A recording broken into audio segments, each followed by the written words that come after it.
गण्डकी प्रदेश सरकार सामाजिक विकास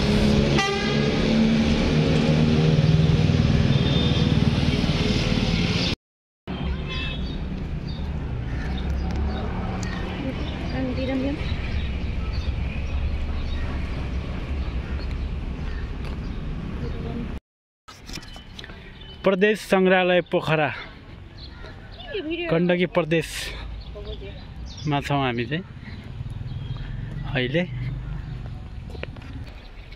गण्डकी प्रदेशको नक्सा सँगै साक्षर गण्डकी घोषणा। सम्मान्य प्रधानमन्त्री शेरबहादुर देवाजीबाट समुद्घाटन सुसम्पन्न भएको रहेछ।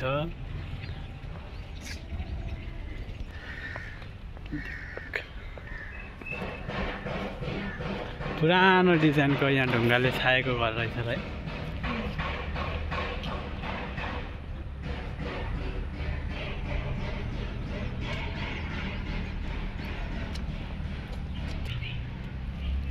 यो चाहिँ के हो? हरिण हो? मृग?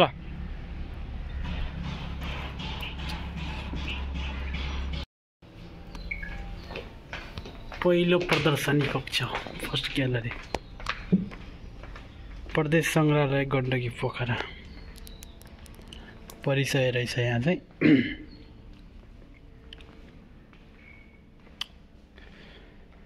यहाँ चाहिँ गुरुङ जातिको वेशभूषा।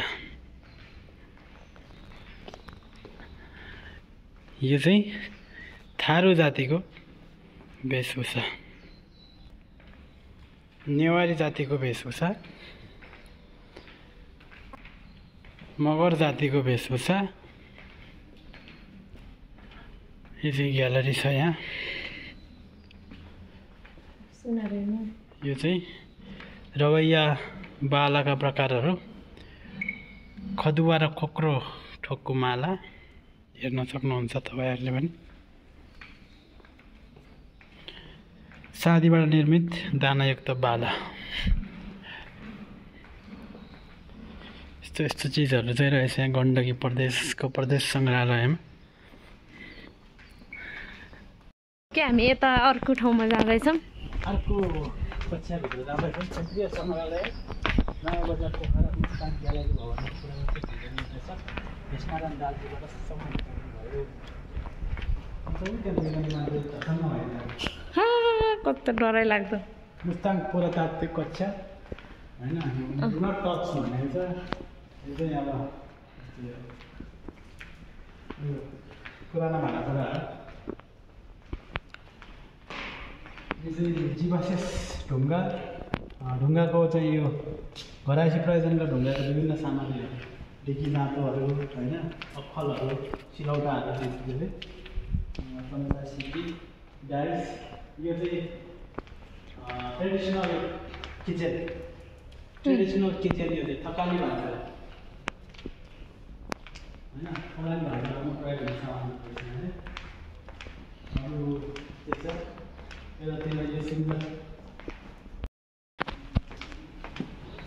भित्रको कुराहरू हेरेर चाहिँ बाहिर चाहिँ कस्तो बस्ने खालको एउटा राम्रो वातावरण बनिरहेछ यहाँ। Hello hello.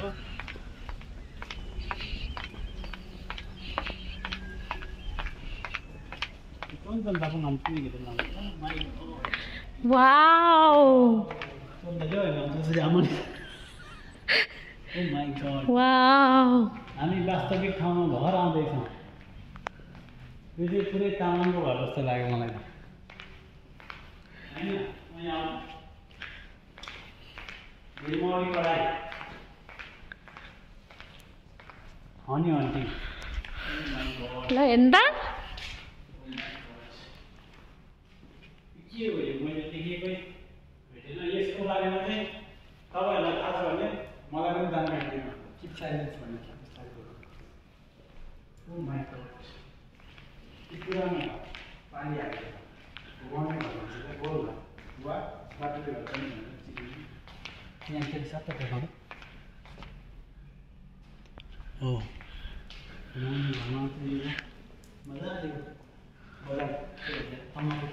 Bamboo bamboo.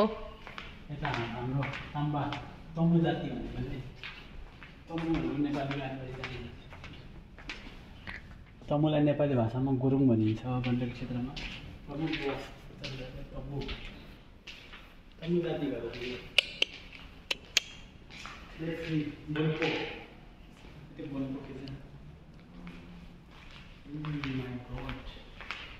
राडीपाखी भेडा गहुँबाट उत्पादन गर्ने राडीपाखी नेपालको उच्च पहाडी र हिमाली क्षेत्रको परम्परागत घरेलु रहेको छ होइन। ठिक छ, अब यहाँ यो चाहिँ के हो हाम्रो दक्केसकेको छ होइन। अर्को थाहा छ हिन्दू विवाह संस्कार हिन्दू विवाह संस्कार बाहुनले हेर त यहाँ यो बाहुनको छेत्री बाहुन जातिको चाहिँ बिहे गर्दाखेरि यहाँ बाहुनले चाहिँ पुरुषले चाहिँ अब यहाँ मन्त्र पढ्दैछ यहाँ दुला दुला चाहिँ जग्गामा ओ माई पति नै बोल्न जग्गामा आगो नि बलेछ त्यहाँ। ल हेर्नुहोस् है, यस्तो सङ्ग्रहालयले चाहिँ हामीले छुटाउन लागेछौँ धन्नै पोखरा आउँदाखेरि होइन। पोखरा डोली पशु पार्कदेखि यो हिन्दू साथीको चाहिँ सेवा गरेर होइन डोलीलाई बोकेर लैजाने पुरानो परम्परागत डोली अब यो परम्परा हटिसक्यो। र पनि यो सङ्ग्रहालयले गण्डकी सङ्ग्रहालयहरू चाहिँ राखेर हामीलाई स्मरणको लागि एउटा यो मिठो पलको लागि राखिदिनु भएको रहेछ। लो नानीले चिउबाट खोइ पर्छ तिमीले अब हामी बाहिर निस्क्यौँ है। अब बिस्तारै जानुपर्छ, झसङ हुँदो रहेछ। अब त्यस्तो झसङ छ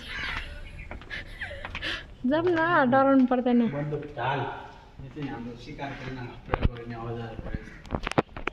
कुरी तलवार वाट इज दिस? माना 10 मुठी वा लगभग 400 ग्राम अट्ने अन्न मापन गर्ने थम्पाथीहरू यो ढ्याङ्ग्रो काठको फालाबाट पर्ने ढ्याङ्ग्रो होइन। यसमा 8 शताब्दी हाम्रो एकदम हतार छ। तपाईँहरू आउनु है। यो चाहिँ बाजा ढोलक टेम्को पञ्चे बाजा झ्याली सनाई तमादेखि यो चाहिँ हाम्रो टुङ्गा साडी होइन। अनि यो यो कास्ता ताँबाजा यो चाहिँ के हो? ढडिया बाँसबाट निर्मित माछा मार्ने सामग्रीहरू हो।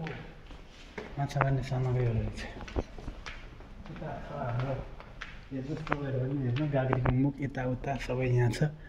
काँचको पानसदेखि पुरानो क्षेत्रमा यो रक्सी खाने भाँडाहरू है, यो ट्रेडिसनल भाँडाहरू छ यहाँ। यहाँ चाहिँ अब राजा वीरेन्द्र लेट किङ वीरेन्द्र यो त्यहाँबाट हामी जब आएको ठाउँ है शान्ति विश्व शान्ति स्तूप पोखरा कास्की कोटदरबार पोखरा अलबराई मन्दिर पनि हामी पुग्यौँ, वृन्दावन पुग्यौँ होइन। सबै हामी लगभग पुगिसकेको ठाउँहरू। थारू जातिले प्रयोग गर्ने माटोको भाँडा बर्तन यस्तो यो देखाउँदै एकचोटि थारू जातिले प्रयोग गर्ने माटाको भाँडा बर्तनहरू रहेछ। यो चाहिँ यस क्षेत्रमा प्रयोग भएका तामा र ढोलकका भाँडा बर्तनहरू। ल अब हामी पेन्टिङमा आइपुग्यौँ है। ओके हस्तकलाको सामग्री थारू जाति यो थारू जाति निर्माणमा हस्तकलाको सामग्रीहरू यो गोर्खा म्युजियम बत्ती बाँध्ने ठाउँ विश्व सभ्यतामा सूचीकृत नेपालको सभ्यताहरू लुम्बिनी स्वयम्भूनाथ बौद्धनाथ पशुपतिनाथ पाटन दरबार क्षेत्र भक्तपुर दरबार क्षेत्र चामुण्डारायण होइन। अनि यो सामग्रीहरूदेखि सबै हामीले चाहिँ लगभग 10-15 मिनटमा चाहिँ यो अध्ययन गऱ्यौँ, हेर्न पायौँ। यसको लागि गण्डकी कलेज सरकारलाई धेरै धेरै धन्यवाद। यति राम्रो म्युजियम बनाएर राखिदिनु भएकोमा तपाईँहरू पनि कुनै दिन मौका मिल्यो भनेदेखि आएर भिजिट गर्न सक्नुहुनेछ। आजलाई बिदा पाऊँ, धन्यवाद।